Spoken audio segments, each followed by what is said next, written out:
राम मंदिर पर सवाल उठाने वाले अयोध्या पर फेक नैरेटिव वायरल कर रहे हैं। पिछले 28 दिनों के भीतर 5 ऐसे ही दावे किए गए जिसे एक एक कर एक्सपोज कर दिया गया। राहुल और अखिलेश की पॉलिटिक्स को बीजेपी हिंदू विरोधी बता रही है। सवाल यह है कि विपक्ष क्यों बार बार अयोध्या को हाईलाइट कर रहा है, तो पूरी रिपोर्ट्स के जरिए आपको समझाते हैं। महफिल लूट ले गया कोई, जबकि सजाई हमने।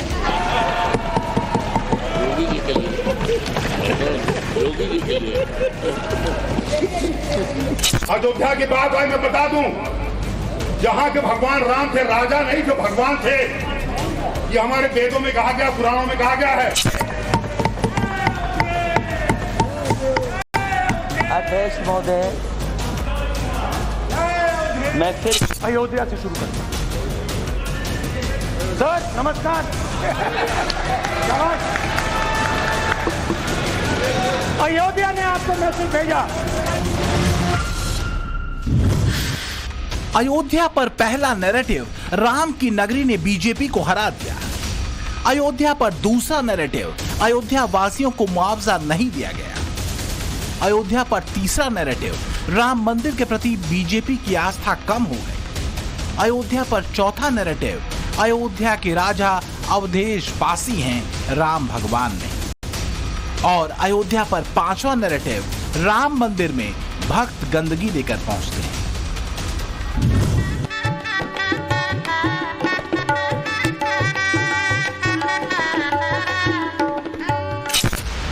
विपक्ष ने अयोध्या पर नए नए नैरेटिव गढ़ने शुरू कर दिए। कभी बीजेपी के हिंदुइज्म पर सवाल उठाया जा रहा है, कभी राम मंदिर मॉडल को नकारने की कोशिश हो रही है।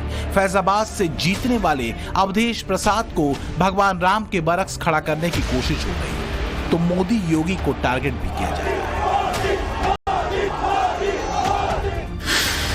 जिस विपक्ष ने रामलला की प्राण प्रतिष्ठा के बाद से अयोध्या का लगभग बाइकॉट कर दिया था, जो राम मंदिर का जानबूझकर जिक्र नहीं करते थे, 4 जून के बाद से उनका फेवरेट टॉपिक बन गई है अयोध्या।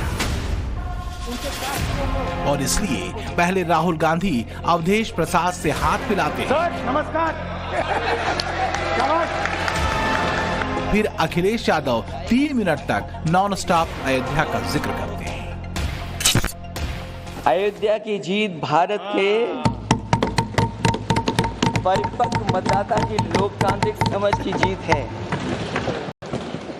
और हम तो अध्यक्ष महोदय यही सुनते आए हैं, होए वही जो राम रची राखा, यह है उसका फैसला। अध्यक्ष महोदय, होई वही जो राम रची राखा, यह है उसका फैसला, जिसकी लाठी में नहीं होती आवाज, जो करते थे किसी को लाने का दावा, वो हैं खुद किसी के सहारे के लाचार।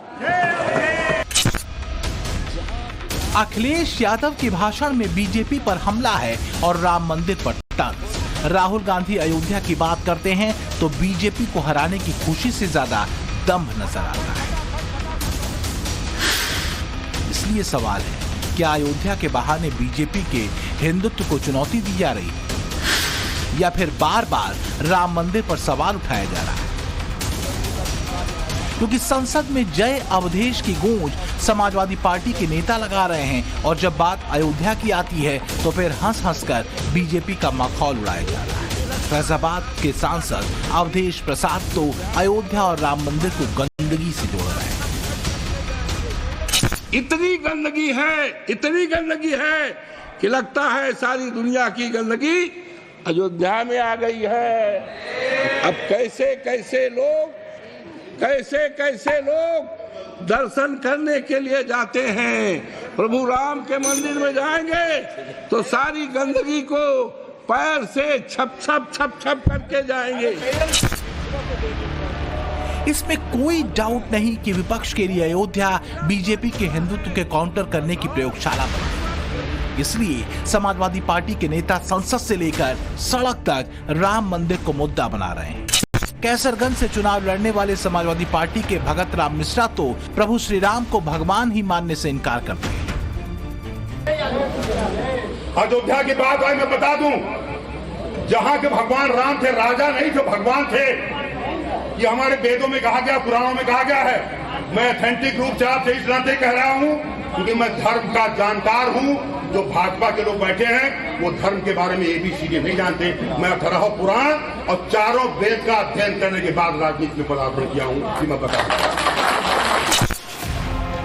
भगवान राम को लेकर समाजवादी पलटन की ये विचार कोई नए नहीं है। अखिलेश यादव अयोध्या के राजा अवधेश प्रसाद को बताते हैं, जय श्री राम के नारे को कमतर करने के लिए जय अवधेश बोला जाता है और अयोध्या को ऐसा व्याख्यायित किया जाता है मानो बीजेपी नहीं बल्कि खुद भगवान राम इलेक्शन हार गए। ये तो वोट के लिए भगवान कहते हैं, ये तो कभी नहीं माना है। भगवान राम के अस्तित्व को नहीं स्वीकार करने वाले ये लोग हैं। जब चुनाव आता है तब भगवान का नाम ले लेते हैं। तो ये ऐसे ढोंगी लोग हैं, ये वोट के लिए कुछ भी करने वाले लोग हैं। इनको ना ही देश से कोई मतलब है, ना ही देश के संविधान से कोई मतलब है। फैजाबाद के सांसद अवधेश प्रसाद पर अखिलेश यादव और राहुल गांधी की मेहरबानी यूं ही नहीं, वो इसके जरिए एक साथ कई फार्मूलों को आजमा रहे हैं। बीजेपी का हिंदुइज्म मॉडल अयोध्या में फेल हो गया तो देश में कैसे चलेगा? विपक्ष जोर शोर से ये प्रसारित करने में लगा है। दलित समुदाय के चेहरे के तौर पर अवधेश प्रसाद को प्रोजेक्ट किया जाएगा ताकि बीजेपी के खिलाफ मुस्लिम, यादव और दलित फैक्टर तैयार किया जा सके। इसलिए अखिलेश और राहुल के भाषणों में मुआवजा न दिए जाने की बात कही तो उसे किसान और दलितों से जोड़ दिया। देश के हर जिलों में सर्किलेट बना है, लेकिन आज 7 साल हो गया है फैजाबाद के, अयोध्या के किसानों के जमीनों के लिए सर्किलेट न बनने के कारण उनकी जमीनों को कौड़ियों के दाम पर बाहरी लोगों को बसाने का काम किया है। हमारे नेता के पास न जाने कितने लोग आए, लेकिन हम कह के आए मानवर कि हम मुआवजा दिलाएंगे। हमारे नेता ने कहा था, लेकिन मुआवजा नहीं मिला। मानवर, ये मर्यादा पुरुषोत्तम राम की धरती है, वहाँ की मर्यादा को तोड़ा गया है। पहले राहुल गांधी ने अयोध्या में मुआवजा न मिलने के मुद्दे को हवा दी और फिर फैजाबाद के सांसद अवधेश प्रसाद ने उचित मुआवजा न मिलने का दावा किया। ऐसे में सवाल है कि क्या वाकई उनमें कोई दम है या फिर फेक नैरेटिव बनाने की कोशिश हो रही है, क्योंकि योगी सरकार ने जो आंकड़े जारी किए हैं वो विपक्ष की प्लानिंग पर सवाल उठाते हैं। सरकार के मुताबिक अयोध्या एयरपोर्ट के लिए 952.39 करोड़ रुपए का मुआवजा दिया गया। अयोध्या रिंग रोड के लिए 295 करोड़ का मुआवजा लोगों को दिया गया। राम जन्मभूमि पथ पर जिनकी जमीन ली गई उन्हें 14 करोड़ 12 लाख का मुआवजा मिला। भक्ति पथ में रहने वालों को 23 करोड़ 66 लाख रुपए मुआवजे के तौर पर सरकार ने दिए। इसी तरह रामपथ पर अधिग्रहित की गई जमीन के बदले 114.69 करोड़ का मुआवजा बांटा गया। पंचकोसी परिक्रमा मार्ग के लिए 29 करोड़ तो 14 कोसी परिक्रमा मार्ग के लिए 119 करोड़ 20 लाख का मुआवजा लोगों को दिया। रुदौली रोजागांव रेलवे स्टेशन के मध्य रेलवे दोहरीकरण के निर्माण के लिए 35 लाख रुपए दिए गए। NH 330A के निर्माण के लिए 163 करोड़ 90 लाख और NH 227B के निवासियों को 21 करोड़ 9 लाख रुपए मुआवजे के तौर पर मिले। यानी अयोध्या में 1733 करोड़ रुपए का मुआवजा बांटा गया, जो कि 21,548 लोगों तक पहुंचा। गौर करने वाली बात यह है कि ये पूरी डिटेल ऑनलाइन मौजूद है। जो भी गांव गए सबको धर्मपुर साहब है, जनौरा गंजा जमीनें गई, पूरे हुसैन खां की जमीनें गई, सबको पैसा मिला, तभी ग्रहण हुआ, तभी स्वच्छता से किसानों ने अपना बैनामा किया, जाकर के बैनामा किया, रजिस्ट्री हुई। कोई बिना पैसे के बैनामा करेगा ही नहीं। मैं रामपथ का निवासी हूँ, मेरा भी मकान गया है और मैं तो पूरे मकान को राम जन्मभूमि को देने वाला था पैसा, लेकिन आया वो पैसा हमको मिला है, हमारा भी मकान टूटा है। और रामपथ का देखिए कि कितना अच्छा विकास हुआ, विश्व की इतनी अच्छी नगरी बनी। ये तो लोगों का अफवाह है, जिनको अयोध्या से एलर्जी है वो ऐसा बोलेंगे। मैं भी अयोध्या का ही निवासी हूँ। हमारे मंदिर का जो निर्माण हुआ है ये बीजेपी ने ही करवाया है। जो फैजाबाद अयोध्या का सौंदर्यीकरण बढ़ रहा है, जो हमारी दुकानें टूटी हैं, हमको मुआवजा दिया गया है। ये राहुल गांधी की देन नहीं, यहाँ तो राहुल गांधी दर्शन तक करने नहीं आए हैं। जन्मभूमि पथ पर सर जो है 14 दुकानें लाइन से हम लोगों की थी। 14 के जो है अधिग्रहण के बाद सबको मानक के अनुसार पूरा मुआवजा मिला, जिसका जितना आगे सरकार ने लिया उस हिसाब से उनको पीछे बनवाने के लिए पूरा पैसा दिया, भूमि का पैसा दिया, बिल्डिंग का पैसा दिया।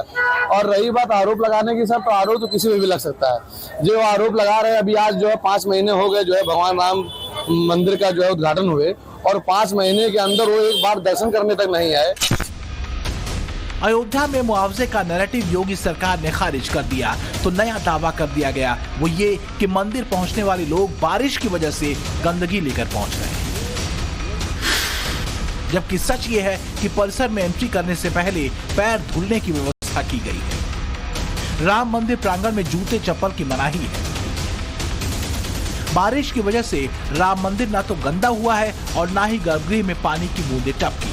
भक्तों की बढ़ती भीड़ ऐसे किसी भी विपक्षी एजेंडे को ध्वस्त कर रही है।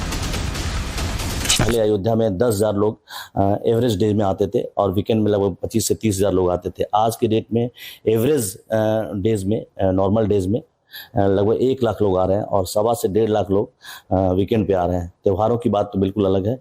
जैसे आप 14 कोसी परिक्रमा, पंचकोसी परिक्रमा के दिन में काफी अधिक श्रद्धालुओं की संख्या 30 लाख 35 लाख तक पहुंच जा रही है। अब सवाल यह है कि अवधेश प्रसाद क्यों सबके प्रिय हो गए, तो इसकी वजह है यूपी में दलित आबादी का 21% के आसपास होना। इसी को साधने के लिए अखिलेश ने अपनी MY पॉलिटिक्स को PDA में विस्तार दिया है। अखिलेश को लगता है कि इसी समीकरण की बदौलत वो यूपी की सत्ता में वापसी कर सकते हैं और अवधेश प्रसाद को विपक्ष का डिप्टी स्पीकर कैंडिडेट बनाए जाने की चर्चा भी इसी का नतीजा है। सही है कि हम अयोध्या में हारे। अयोध्या में हम इसलिए हारे कि राष्ट्रवाद कमजोर पड़ गया और जातिवाद मजबूत हो गया। और हम लोग राष्ट्रवाद की बात करते हैं और कुछ लोग जो है जातिवाद की बात करते हैं। बस इतनी ही अंतर है और कोई अंतर नहीं। तो एक तरफ बीजेपी का राष्ट्रवाद है तो दूसरी तरफ विपक्ष का जातिवाद। अयोध्या को धुरी बनाकर सब अपनी सियासत साधने में जुटे हैं। आरोप और फैक्ट चेक का दौर चल रहा है। बहुत मुमकिन है कि आने वाले टाइम में अयोध्या की पॉलिटिक्स को लेकर नए नए प्रयोग किए जाएंगे, जिसका जवाब देने का मौका योगी आदित्यनाथ को भी मिलेगा।